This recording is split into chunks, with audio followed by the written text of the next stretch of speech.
सौरभ गुप्ता जी अलीगढ़ से। राधे राधे महाराज जी, आपके चरणों में कोटि कोटि दंडवत प्रणाम।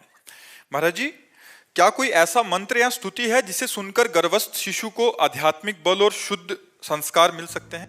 भगवान के नाम कीर्तन और भगवान की लीला कथा में अपार सामर्थ्य है। प्रहलाद जी महाराज जो इतने महान भागवत हुए, जिस समय हिरण्यकश्यप कठोर तपस्या में संलग्न हुआ ब्रह्मा जी से वरदान मांगने के लिए, तो कयाधु जी के गर्भ में थे।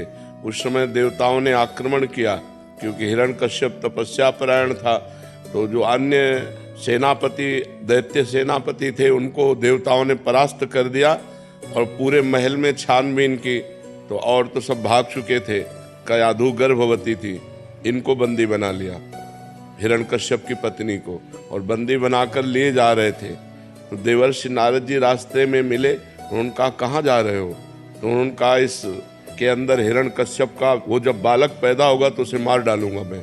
उनका तुम्हारी क्या सामर्थ्य उस बालक को मार सको? ये निंदनीय कार्य करने की सोचना भी मत, छोड़ दो। तो कयाधु को छोड़ दिया।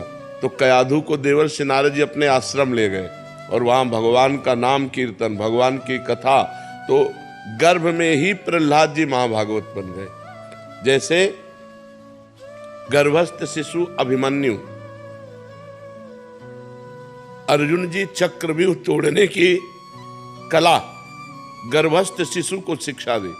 अब वो जब 7वां द्वार तोड़ना था आखिरी, तो उसमें माँ को नींद आ गई, तो वो नहीं सुन पाए, क्योंकि माँ के काम से ही वो सुन रहे थे।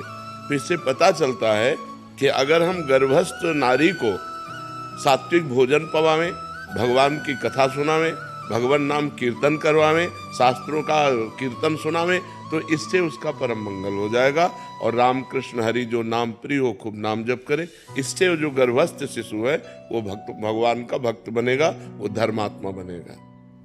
लेकिन जब गर्भ रह जाए, फिर मैथुन नहीं करना चाहिए। ये लोग गृहस्थ लोग मनमानी आचरण करते हैं, इसलिए बच्चों के अंगों पर प्रभाव पड़ता है और वो बहुत हानिकारक होता है और बच्चे कामुक पैदा होते हैं। जिस दिन ये पता चले कि स्त्री गर्भस्थ है, उसी दिन से ब्रह्मचर्य रहना चाहिए, जब तक बालक प्रकट ना हो जाए। और तो अब आजकल लोग संपातों को, धर्म शास्त्रों को न पढ़ते हैं और न मानते हैं।